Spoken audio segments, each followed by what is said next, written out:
নমস্কার বন্ধুরা, সবাই স্বাগত জানাই বেস্ট ইনভেস্টর গ্রুপের পক্ষ থেকে। আমি সৌম্য। তোমরা যারা নতুন রয়েছে অবশ্যই সাবস্ক্রাইব করে বেল আইকনটা প্রেস করে দেবে, যাতে কিনা ইনফরমেশনগুলো তোমার কাছে চটপট পৌঁছে যেতে পারে। আর যারা পুরনো সাবস্ক্রাইবার রয়েছে তাদের প্রচুর অজস্র লাইক, কমেন্ট, শেয়ার যেরকম পাই সেরকম তোমরা করবে। আজকে খুব গুরুত্বপূর্ণ যে বিষয়টা হচ্ছে সেটা হচ্ছে নিফটি যেখানে 22,000 ছাড়িয়ে গেল, নিফটি 50, সেখানে কিন্তু একটা স্টকের কথা বলবো যে স্টকটা কিন্তু কনস্ট্যান্টলি ডাউন হয়ে চলেছে এবং অনেক ইনভেস্টরদের কাছে একটা টেনশনের জায়গা তৈরি হচ্ছে। তারা আমাকে বলছে কী করা উচিত এখন, এই মুহূর্তে আমি কি সেল করে বেরিয়ে যাবো, কি এক্সিট করবো, কী করবো। তো এই ধরনের কনফিউশনগুলোর মধ্যে দাঁড়িয়ে যে কথাটা বলার সেটা হচ্ছে আজকে ভিডিওটা বানানো হয়েছে সেই তাদের জন্য।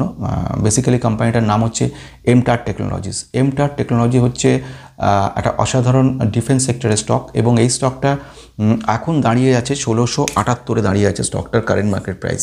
তো এই আজকে ভিডিওটা বানানোর এই সময় পর্যন্ত এটা দাঁড়িয়ে আছে এখানে।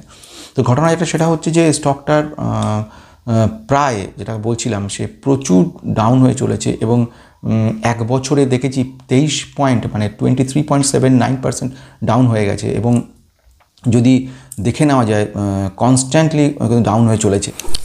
কোম্পানিটা 65% মতো রিটার্ন দেখিয়ে ম্যাক্সিমাম, কিন্তু আমরা দেখতে পাচ্ছি কনস্ট্যান্টলি ডাউন হয়ে গেছে এবং যদি লাস্ট পর্যন্ত দেখি ইয়ার টিল ডেট প্রায় 23%, মানে আলটিমেটলি 52 উইক লো এর কিন্তু কাছে চলে এসছে কোম্পানিটা। দেখবে 52 উইক লো হচ্ছে 1473 এবং 1680 একদম কাছাকাছি চলে এসছে 52 উইকের। তো এই সিচুয়েশনে কোম্পানিটা কী অবস্থা দাঁড়িয়ে, কোম্পানিটাকে অনেকেই আমাকে যে রিকোয়েস্ট করছে কোম্পানিটার যে কোম্পানিটা কী করা যেতে পারে। এমটার টেকনোলজিস, এখন এমটার টেকনোলজিস আমাদের কাছে দেখতে পাচ্ছি যেটা সেটা হচ্ছে 13% ও এক মাসের মতো ডাউন হয়ে গেছে। আমরা যদি ফান্ডামেন্টাল দেখে নিই সেখানে দেখতে পারবে যে কোম্পানিটা যেরকম ডিফেন্স সেক্টরে কাজ করছে, ক্লিন এনার্জির ব্যাপারে কাজ করে, নিউক্লিয়ার, অ্যারোস্পেস সব কিছুতেই কোম্পানিটা রয়েছে। কোম্পানিটা দেখে নিই মার্কেট ক্যাপিটালাইজেশন খুবই স্মল ক্যাপ কোম্পানি, 5174 রয়েছে, কনস্ট্যান্টলি ডাউন হয়ে গেছে। স্টক পি এখন 63 ট্রেড করছে এই সিচুয়েশন এবং return on capital employed 22, return equity হচ্ছে 17.9 এবং প্রোমোটার হোল্ডিং 37 রয়েছে। ঋণের পরিমাণ এখনও কম 0.38 রয়েছে। এবার যদি ইন্ডাস্ট্রিজ পি হচ্ছে 66.5, তো আমরা ইন্ডাস্ট্রিজ পির সঙ্গে যদি তুলনা করি তাহলে কিন্তু এখন আন্ডার ভ্যালুটার কাছে চলে এসছে। স্টকটা কনস্ট্যান্টলি পড়ে চলেছে, অথচ আমি যদি দেখে নিই এর সেলস গ্রোথ কিন্তু খুব কম হয়নি, কনস্ট্যান্টলি মোটামুটি প্রফিট রেখে চলেছে, সেলস গ্রোথও মোটামুটি ভালো রয়েছে। তুমি ইয়ার অন ইয়ার বেসিসেও দেখো 101, 157, 184, 214 প্রতি বছরই চেঞ্জ করছে, ভালো হচ্ছে। এবং যদি আমরা দেখে নিই প্রফিটের পরিমাণ, নেট প্রফিট যেটা আগে নেগেটিভ ছিল একটা সময়, সেটা থেকে কিন্তু আস্তে আস্তে ইমপ্রুভ করে আজকে চলে এসছে এই সিচুয়েশনে। তার মানে কনস্ট্যান্টলি কিন্তু ইমপ্রুভ হচ্ছে। তার নেট প্রফিট এবং নেট সেলস, রেভিনিউ প্রত্যেক ক্ষেত্রে কিন্তু কোম্পানিটা পজিটিভ সাইন দিচ্ছে। তাহলে এরকম সিচুয়েশন দাঁড়িয়ে যদি কোম্পানিটার ক্ষেত্রে যখন তার রিটার্নটা একদম কম আসছে, রিটার্ন 52 উইক লো হয়ে যাচ্ছে, তখন যে প্রশ্নটা আসছে এদের প্রবলেমটা কোথায়। তো ম্যানেজমেন্ট তরফ থেকে এখানে অনেকগুলো পজিটিভ খবর দেওয়া হয়েছে এবং যার কারণের জন্য এক্সপেক্ট করা হচ্ছে হয়তো ভবিষ্যতে কোম্পানিটা ভালো করতে পারে। কোম্পানি যদি দেখে নাও ক্যাশ ফ্লো, আগে নেট ক্যাশ ফ্লো আগে যেটা 121 কোটি ছিল সেটা কিন্তু কমে 47 কোটি নেগেটিভ হয়েছে, মানে আগের থেকে কিন্তু ক্যাশ ফ্লোটা কম আসছে, নেগেটিভিটি, মানে যত নেগেটিভিটি কম হবে ততই কিন্তু আমরা পজিটিভ দিকে এগোবো। তো এবারে ঘটনা যেটা সেটা হচ্ছে যে যারা ইনভেস্টার তাদের কীরকম অবস্থা, তাদের ইনভেস্টার হচ্ছে আগে ছিল ইনভেস্টার 50% মতো ছিল, কিন্তু পরবর্তীকালে কমিয়ে এখন চলে 37%।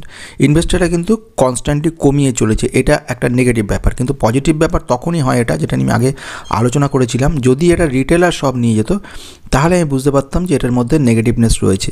কিন্তু তুমি একটা জিনিস দেখে নেবে যেখানে কিনা 2% মতো কিন্তু প্রোমোটার কমিয়েছে, কিন্তু সেই প্রোমোটারের স্টেকটা কিনে নিয়েছে এফআইআই এবং এটা একটা পজিটিভ সাইড। আবার ডিআইআই কিন্তু অনেকটা কমিয়েছে, সেটা তুমি দেখতে পাচ্ছ এখানে 24% যেটা ছিল 18.97 হয়েছে, প্লাস রিটেলারের সংখ্যা কিন্তু বেড়েছে, 27 থেকে 32 হয়েছে। তো মিলিয়ে মিশিয়ে কোম্পানিটা এই সিচুয়েশনে যথেষ্ট ভালো। ফিউচার গ্রোথ যেটা বলছে ম্যানেজমেন্ট তরফ থেকে পজিটিভ খবর দিচ্ছে, আমরা এক্সপেক্ট করতে পারি যে কিছুটা পজিটিভ খবর আমরা পেতে পারবো এবং এক্সপেক্ট করব ভবিষ্যতে ভালো করতে পারবে। চলো নেক্সট যে কোম্পানিটা বলছি, কোম্পানিটা কিন্তু বক্তব্য যেটা বন্ধুরা, ধৈর্যটা ভীষণ প্রয়োজন। তোমরা জানো এই মার্কেটে টিকে থাকতে গেলে 100 জনের মধ্যে 99 জনই কিন্তু লস বুক করে চলে যায়। আর মাত্র 1% কিন্তু সত্যিকারের কোটিপতি হতে পারে। তার কারণটা কি জানো? আসল কারণটা, তার আসল কারণটা ধৈর্য ধরে স্টকগুলোকে রেখে দেওয়া। এটা কিন্তু বিরাট বড়। কেউ ধৈর্য ধরতে পারে না, ম্যাক্সিমামই শোনে, সবই বলে, সবই বোঝে, তারপরে একটা সময় আসে ধুর কি বলছে, ভুলভাল বকছে বলে বেরিয়ে সেল করে দিয়ে চলে গেল। পরে আবার উল্টে বলেও যায় যে এরকম ঘটনা অতীতে বহুবার আমার হয়েছে বলে এই অভিজ্ঞতা থেকে বলছি। তো ঘটনা যেটা সেটা হচ্ছে যে এই সিচুয়েশনে যেখানে যেই স্টকটার কথা বললাম ডিফেন্স সেক্টর এমটার টেকনোলজি, তার যে রিটার্ন অন ইকুইটি দেখো 16.68, রিটার্ন অন ক্যাপিটাল এমপ্লয়েড 21.45, ঋণের পরিমাণ খুব কম 0.23, আর নেট প্রফিট মার্জিন অ্যাপ্রক্সিমেট 18.03। সব দিকে ফান্ডামেন্টালি যথেষ্ট ভালো। এর যে তুমি দেখে নাও ভার্টিক্যালগুলো, মানে কোন জায়গা থেকে কী কাজ করছে, নিউক্লিয়ারের ওপর কাজ হচ্ছে 10.9%, ক্লিন এনার্জি ম্যাক্সিমাম যেটা রয়েছে 58.1%, এবং আদার থেকে 25.2% রেভিনিউ আসছে। যদি তুমি দেখে নাও দেশের সারা বিশ্বে কোথায় এরা রয়েছে, ইন্ডিয়াতে 32% এদের রেভিনিউ আসছে, এবং আদার থেকে 68% রেভিনিউ আসছে। এদের যেটা বক্তব্য, সেলস গ্রোথ প্রতি বছরে বছরে বাড়ছে। যেরকম আগের বছরে 2020 সালে 218 কোটি যেটা ছিল, 2023 সালে আমি দেখলাম 593 কোটি, এবং প্রফিটও যদি দেখো যেটা ছিল আগে যেটা 31 কোটি ছিল 2020 সালে, সেটা কিন্তু 2023-এ চলে এসছে 103 কোটি। মানে প্রফিটও ভালো রয়েছে, সেলস গ্রোথও ভালো রয়েছে। তবে কেন এটা হচ্ছে সিচুয়েশন? এখন বক্তব্য যেটা ম্যানেজমেন্টের যে বক্তব্য দিয়েছে, সে তাদের বক্তব্য অনুযায়ী তারা বলছে সেটা বলছে যে কোম্পানিটা এখনও যে ক্লিন এনার্জির উপর এদের ডিপেন্ড হয়ে থাকতে হচ্ছে সেটা হচ্ছে ব্লুম এনার্জি। তো ব্লুম এনার্জি কোম্পানি ইউএসের একটা বিশাল বড় কোম্পানি, এদের সবচেয়ে বড় ক্লায়েন্ট হচ্ছে এমটার। এবারে এমটারের ক্লায়েন্ট হচ্ছে ব্লুম এনার্জি। ফলে কি হয়েছে, ক্লায়েন্ট যখন যাকে বলে ক্লায়েন্ট কনসেন্ট্রেশন বেশি হয়ে যাওয়ার কারণে ওরা মানে ব্লুম এনার্জি এবছরের তাদের কোনো কিন্তু অর্ডার দেয়নি তেমনভাবে। এবার অর্ডারটা খুব বেশি না পাওয়ার জন্য ওদের কিন্তু প্রফিটটা বহুগুণ করতে পারেনি। ওদের প্রফিট কম নয়, যে প্রফিট ছিল 31 কোটি থেকে 103 কোটি হয়েছে, কিন্তু 103-এর জায়গায় যে 303 হতো তাহলে পর কিন্তু এক্সপেকটেশনটা আরও বাড়তো, তাহলে জায়গাটা তৈরি হতো। কিন্তু এর ফলে যেটা বলা হচ্ছে, ম্যানেজমেন্ট যে দুর্দান্ত কথাটা বলেছে, সেটা বলছে আগামী 2025 সালের মধ্যে, মানে 25-26 সালের মধ্যে ওরা 50 থেকে 60% রেটে কিন্তু গ্রো হতে চলেছে কোম্পানিটা। মানে এটা একটা বিরাট বড় সুযোগ বলে মনে করে নেওয়া হয়েছে। তো এটা একটা বড় জিনিস। যে অর্ডার বুকটা সেটা হচ্ছে 1179 কোটি, 1179 ক্রোডস, এবং এই অর্ডারের মধ্যে 65% কিন্তু অর্ডার এসছে ক্লিন এনার্জি থেকে, এবং clean energy, civil nuclear power থেকে, স্পেস থেকে আসছে 11.2%, এবং ডিফেন্স থেকে আসছে 4.6%। এখন মানে এই 24-25 সালের মধ্যে 300 কোটি টাকার অর্ডার ওরা পেয়েছে বলে ম্যানেজমেন্ট তরফ থেকে জানিয়েছে। ফলে এই অর্ডার টোটাল পরিমাণ কিন্তু 1400 কোটি ছাড়িয়ে গেল। তো এটা একটা বক্তব্য। এবং এছাড়া যেটা বক্তব্য ছাড়া হচ্ছে যে 2024-25-এ ম্যানেজমেন্ট বলছে আমরা ওই জায়গা থেকে, অর্থাৎ ক্লিন এনার্জি থেকে সরে গিয়ে আমরা স্পেস রিসার্চ এর উপর কাজ শুরু করেছি, এবং বড় কটা এমএনসি মানে মাল্টিন্যাশনাল কোম্পানির সঙ্গে কথাবার্তা হয়ে গেছে, এবং আমরা ডেলিভারি করার জায়গায় রয়েছি। ফলে আলটিমেটলি আমাদের কিন্তু প্রফিটটা বাড়বে। তো এখন বক্তব্য হচ্ছে আমার কাছে বিজনেসটা আগে না আপাতত যে টাকাটা রেখেছি সে টাকাটা তোলাটা আগে, এটা আগে তুমি যে ভেবে নাও। যদি তোমার এইরকম চিন্তাভাবনা থাকে আজকে টাকাটা কাটিয়েছি আর আমার 3 মাস পরে 2-3 মাস পরে সে টাকাটা আমার ডবল চাই কি আমার কাছাকাছি চাই, এই যদি চিন্তাভাবনা থাকে তাহলে এইসব কোম্পানিতে ইনভেস্ট করার দরকার নেই।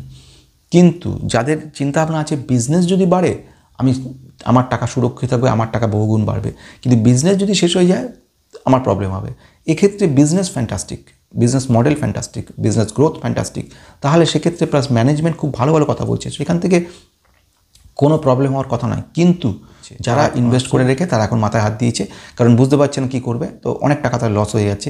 কারণ এই লসটা তখনই হবে যদি সে প্রফিট বুক করে বা লস বুক করে বেরিয়ে যায়, যদি সে না বুক করে তাহলে কিন্তু থেকে যাবে। এটা একটা ঘটনা।